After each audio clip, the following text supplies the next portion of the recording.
Well, the West Indies have arrived in India for a pulsating 6 games of white ball cricket, 3 T20 internationals, which we'll see throughout the series. But it's the ODIs that we start off with, and of course, it starts from Ahmedabad. Then we have a man who, of course, knows how to win a game of two of cricket. But more than that, he's the star of St. Lucia. And more than that, he's actually have 2 World Cup titles under his belt. I'm talking about the one and only Sammy, who's enjoyed some recent success as well with the World Giants in Oman not too long ago. Darren, how are you, my friend?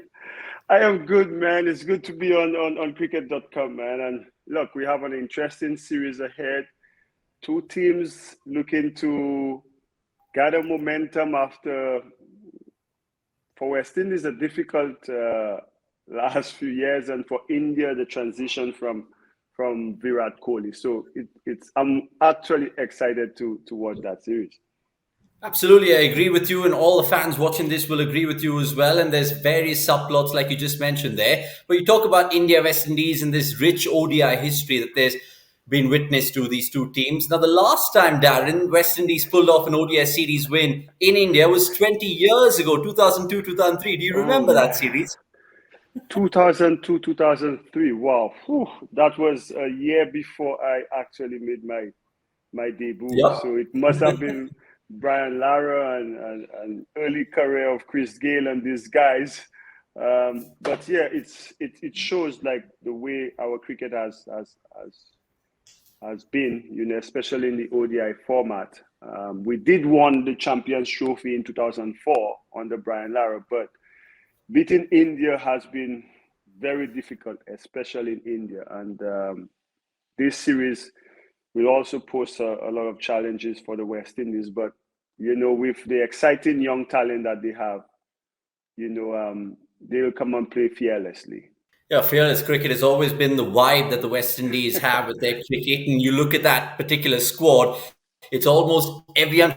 I mean, I was just like plotting it down. There's almost 8 all-rounders that West Indies have, and we'll get through to them in just a bit. But the last time West Indies played a one-day international against India in Ahmedabad, not the Narendra Modi Stadium, but Motera. Now, West Indies won that particular contest. You captained that particular team. And you also had an impact in the game. You had, 17 ball, 41, propelling West Indies to 260. And then you ran out with current Indian ODI captain, Rohit Sharma, on 95. Do you remember that, Darren? I remember that vividly.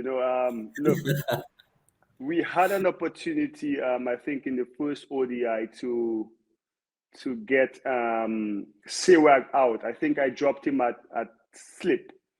And the good thing about it, Kemar Roach was in that ODI squad, and he was bowling really well, getting wickets up front. So, with the new selection, chairman of selectors, Desmond Haynes, his first role selected in the West Indies team. If it's one thing I would say over the last few years, even when I was captain and when Bravo took over, we thought that we were missing that penetrative bowler, that wicket-taking bowler in ODI cricket. For the last 3 years, if you look at Jason Hole, I think since 2019, he has not taken 2 or 3 wickets in an ODI game. So we lack the penetration as a bowling unit. So with Kemar Roach, 2 new balls, hopefully he could provide this type of wicket-taking deliveries that he did for us back in, I think it was 2013 or Yeah. 20, where I remember Rohit Sharma he was having a hell of a series. And I remember him hitting a ball, I think it was to cover mid-wicket. And I ran in and I directed, and man, I was the happiest guy in that part. But it's always an exciting series. I think we lost that series 4-1, I think. Virender Sehwag scored a double in the last. I was going to bring that up next, but you brought it in yourself. I mean, it's good memories from Indian fans, but I mean, at the end of the day, touring India generally is a tough place, and you know that best. So let's now, of course, pick the bones out of each team, Darren. We'll Yeah, get to West yes. Indies in just a moment of Hmm. time.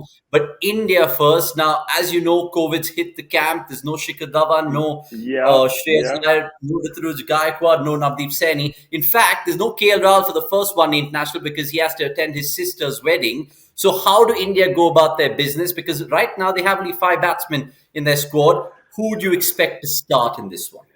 Look, the beauty about Indian cricket, all these youngsters waiting for an opportunity, they're hungry. They're hungry. They know it's very difficult to penetrate that India batting lineup. So they are hungry for success, for an opportunity. You look at the under 19 tournament being played in the Caribbean right now, and you see an abundance of talent. So I will not be too worried about what 11 India puts on.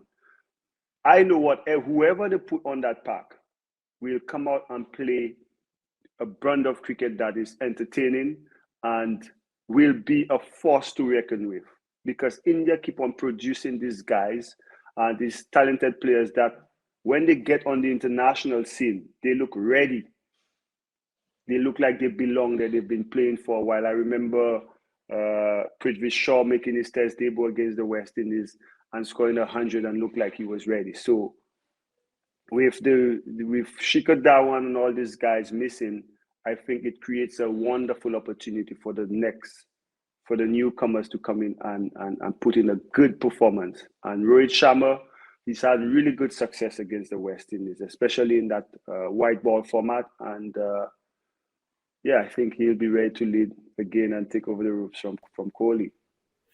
Yeah, I love that cheeky smile that you've just posed there because it's always good to have some sort of chuckle in the conversation. Hmm. Right, but something which is not really funny, and here's a stat for you because I know you're pretty much I into know. data. I know what you're gonna tell me.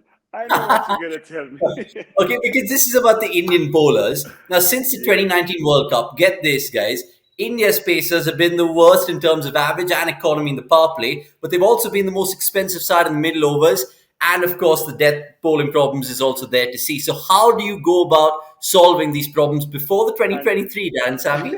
and that's one area I would say the West Indies could put India under pressure. The Yep. power we have with these youngsters, Romario Shepherd and all these guys coming in at number 8 and 9, Odin Smith. We saw what they did in the Ireland series, where you thought you had them 6 and 7 down, and 8, 9, 10. Even Akil, who sailed by in at number 11, could come and take the game away from you. So I think West Indies could put India bowlers under pressure. Now, the last time we were down here, I remember guys like Mohamed Shami and all these guys, taking wickets up front. The reason why Indian bowling has struggled in the back end, because these guys who normally take wickets up front, with the new ball, they've not been doing that. So you find the bowlers coming and bowl the second and third spells to the same batters, to the set batters. Now, ideally, as a bowling unit, you don't want to do that. So the key for India would be to put West Indies top order under pressure, bring the Pollards and the Purans in early, so then they have cushion when the last 15 overs of the ODI game starts, where even if they go for 8, 9 and over, it's not damaging to the score. So the key for India, before they get to that back end period, the bowlers must take wickets up front with the new ball. And how do you do that? Keep attacking that off stump area. They know these conditions very well. And we know the West Indian, even in the Ireland series, the West Indies top order did not fire at all. It was the lower order who really stood up for them in that recent series. So if India's bowlers could put the pressure up front with those two new balls against the West Indies batters, I think they will do. You will find them doing better in the back end of the inning. Yeah, food for thought that, and you take a look at the surface as well that these guys will be playing on. Has a little bit of pace and carry normally at the Narendra Modi Stadium. So let's see how everything unfolds over there. And like you mentioned, it's a domino effect. If you don't take wickets in the power play, then it's probably playing catch-up cricket for the rest of the 40 overs. Right. Let's talk about the West Indies then, because Yeah. that 3-2 fantastic win against England must have made you really happy for starters. Yes, it was good to watch.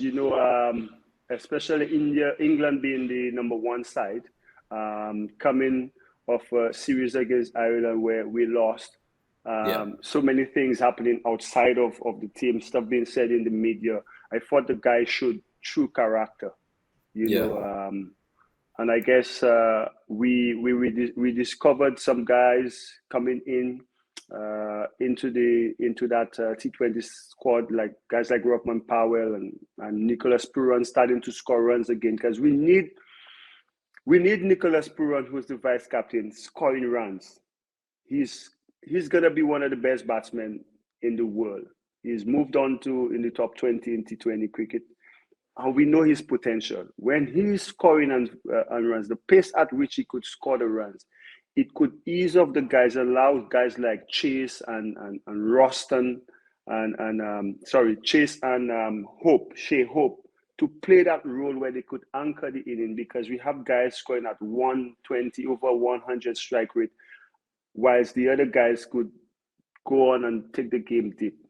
So I'm excited about that. I'm not sure if I think Lewis is back in the lineup.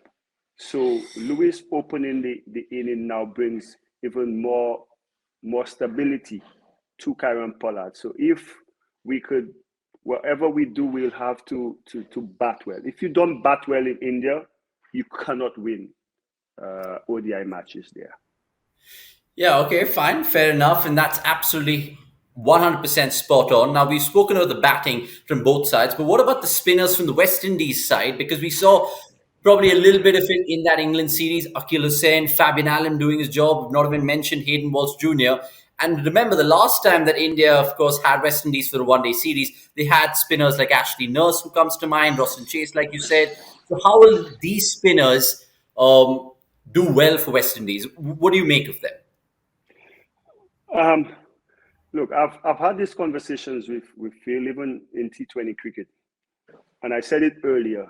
You need wicket-taking bowlers. At the moment, our spinners, you look at Akil Hussain, he's a defensive bowler who relies on, applying pressure and then hoping the batsman make a mistake. We don't have like an attacking leg spinner like you see Abdul Rashid does it for England. You see Rashid Khan does it for Afghanistan. You've seen Chahal used to do it for India and these guys, and Yadav. Yeah, All these Kuldeep. guys, Yeah, Kuldeep, all these guys are wicket-taking bowlers for the captain, and it's one area where we've struggled in ODI cricket. We've not had that match-winning spinner. When Ryan used to play, then you had this guy who would come and take wickets for you. At the moment, Akil Hussain is doing the job, keeping it tight and steady, but he's not getting the frees on 4 wickets where you need your spinner to come and have an impact on the game. So Pollard will really have to hope that Kemar Roach and these guys get the wickets up front with the new ball, Sheldon Cottrell and all of them. And when Akil Hussain comes to bowl that, he could actually put some pressure. But I think Hayden Walsh, if any of the spinners have to be that match-winning spinner, he's the one that should be doing the job, getting wickets up in that middle order, because the Indian batting, they could play spin. That is one thing you know about India. I agree with you, Darren. But there've always been chinks in the armor, Spin and and they've been susceptible. I mean, in my opinion, I think that India plays spin historically really well, but over the last couple of years, it's probably come under the scanner. But I completely side with your point in the sense that those two spinners should probably be more effective in the middle overs. Right, let's get to the predictions of this particular series to wrap up this review right now. Because, look, West Indies have suffered 4-1 defeats, 2-1 defeats. They've been I know hammered all by. about it. I know all about it. But So, what is your prediction? as a true West Indian, I want West Indies to win 2-1. Sure. Okay. That's what I want. But it's going to be really, really difficult for West Indies to do. But again, with that said, the competitive nature of Kieran Pollard, he could, inspire his men. And if we win the toss, put India in, restrict them to under 280, we could chase it down with the batting lineup we have. And the Indian bowling, especially in the death overs, shaky. So I'm going to go 2-1 to West Indies. Okay, 2-1 to West Indies. We can clearly tell that's the heart more than the head, or I could be completely wrong. But nevertheless, it's good to have you on this preview. It's great to have you throughout the tour to the West Indies of India 2022, and you guys can catch it. So subscribe, like Darren said, and we'll see you soon.